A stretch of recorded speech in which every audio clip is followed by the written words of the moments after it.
A pleasant good morning to you today. It's another Monday. And yes, we have love hate relationships with Monday. Monday is the beginning of a whole new work week. We go Monday, Tuesday, Wednesday, Thursday, Friday. We welcome the weekend. And when we blink, the weekend is gone again. So I'm here today, customary Monday message, and we're really talking about those confidence building tips to help us learn how to build more confidence as we pursue our dreams and our goals in our careers. So, today we're talking about what it takes to be promotable. Have you ever been on your job and watched people around you get promoted time and time again? Or perhaps you've been promoted multiple times.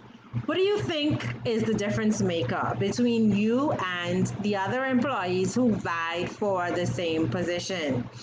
The thing about elevation, the thing about being promoted is yes, there are times when we're randomly selected for the next level, but more often than not, there are times when we have to put extra effort in to show and to prove ourselves worthy of the next stage, the next level, whether that's supervisory, whether that's management, whether that's director, whether that's VIP. We have to demonstrate ourselves worthy of the next level. And so, there are times when we sit on our jobs and we're not going anywhere. There are some people that sit in victimhood and feel like their organization is against them. People are blocking them. They can't move through the ranks of the organization because of everything other than them. Well, today I'm here to help you really take an introspective look at if it is truly the organization or if you can take ownership of your power and implement the steps that are really required to have you stand out as the next person for a promotion. We often believe that the promotion goes to the person with the most skills. This is the person that has the degree, the master's degree, the the doctorate degree, the bachelor's degree. We think that those people have an advantage over us, and to some extent they do. They have the educational background that gives them a trump card. However, that's not the only thing that organizations look for when they look to promote people that are currently working at their businesses. So as you start to become introspective, I want to ask you to just identify if you have any of the qualities that I will list. These are the qualities that organizations look for when they look to promote their employees. These are the qualities that they look for. And you may be saying, well, Dukwasa, I work really hard. And I want to tell you today, and I want to shatter that for you, hard work is just no guarantee. Hard work is no guarantee that you will be promoted. Hard work is no guarantee that you are next in line for the promotion. I mean, hard work is just hard work for the salary that you're earning. However, there are some things that you can do that can help you be the next person in line. When you add to the fact that you are hardworking, you can add some more value to yourself as an individual and as an employee to have your hiring manager look at you and say, yes, he or she is ready for the next level. So, what are the qualities that organizations look for when they look to promote? Yes, hard work, productivity, that you produce results. Yes, we are going to agree that that is key. However, there are some more things that they're looking for. They are looking to see if you have great work ethic. What's your work ethic like? Do you come? Do you get involved in your work? Are you producing, meeting deadlines? Or are you coming in with breakfast, taking your time, multiple breaks to the day, extended lunch hours, and not really producing? Or are you producing at a high level? Secondly, are you self motivated? Are you the type of person that in crunch time can have those motivational talks with yourself and encourage yourself to get through this grunt work, this hard moment, this intense deadline? Or do you need a cheerleading squad to get you to do your work? Organizations love people who are self motivated. The third thing is they love influential people. John Maxwell will tell you that leadership is influence, nothing more and nothing less. So if you are an influential person, it means that you have the ear of the people around you and that they will listen to you, that they will follow your lead. And so influence and leadership go hand in hand. So businesses are looking for people that are influential and who have leadership skills. Because when they promote you, you will help lift the organization by virtue of bringing all the people behind you who support you, who listen to you, and who follow you.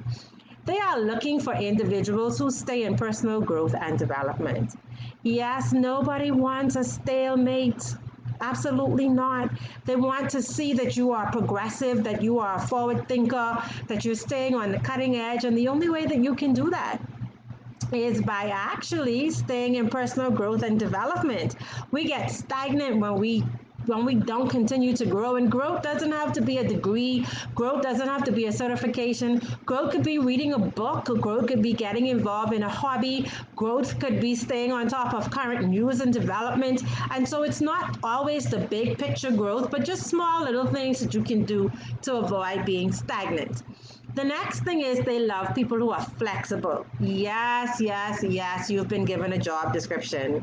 When you got on that job, they told you that these are the things that they expect you to perform, and this is what the job description is. Organizations look for people with some flexibility. They understand that there are times when they have to step outside of the scope of their responsibility to help carry the workload. Are you the type of employee that's saying, that's not my responsibility, that's not in my contract, that's not in my job description? Or are you flexible enough to take on some additional responsibilities for the betterment of your organization? The next thing is they're looking for people who are proactive. And proactive means that you see a problem before the problem materializes and you find a solution to head that problem off. Reactive means that the problem has already happened and now we are reacting. But when we're in proactive mode, we're preventing disasters. We're preventing us from not meeting deadlines. We're preventing us from having challenges and delays. So organizations are looking for people who are proactive and are able to communicate. They're also looking for people who are coachable. Have you ever worked at an organization with someone and they were just not coachable? They would not listen to good counsel. They would not take advice. They were not interested in their performance review feedback. They thought it was all against them. Organizations are looking for people who are coachable, and being coachable means that you listen, that you pull from the conversation what's meant for you. And sometimes you do have to discard some of the conversation, but at least you listen, you learn, and you implement some of the new coaching. Coaching is a leg up as it relates to being promotable. When the people in our organizations mentor and coach us, they're helping us put our foot through the door. The next thing is they're looking for good listeners. They're looking for people who listen more than they talk. We learn so much by listening. And they're looking for charismatic people, personable people, people that are likable. And so you have to have a good personality. And finally, they're looking for people that work well with other people. That you can be a team leader, but you also know how to connect with your team, how to drive the team performance, how to encourage and motivate other people. And so when you look at being promotable, those are the key things that the organization is looking for. So yes, it's good to have knowledge. Yes, it's good to have experience, but isolated, that's not enough. We need to be able to have our good work ethic. We need to be able to be self-motivated, influential with great leadership skills. We need to stay in personal growth and development. We have to be flexible, proactive, coachable, good listeners, charismatic, and we have to be able to work well with a team. So that's today's tip. The whole conversation is a tip about how to become more confident and embrace your next level by making sure that you begin to incorporate those characteristic traits. Now, if you're uncertain of how to build this, if you're uncertain of how to create your plan for your next level, let's connect. Go ahead and book your complimentary 30-minute consultation and let's create a blueprint to help you bring out those qualities and to help you attain the next level of your career. Take care and have a great week ahead, guys. Oh, and don't forget to just drop a note below and let me know which part of this video resonated most with you today. I'm Coach Dukwasa Dean, and I'm looking forward to connecting with you real soon. Have a great week.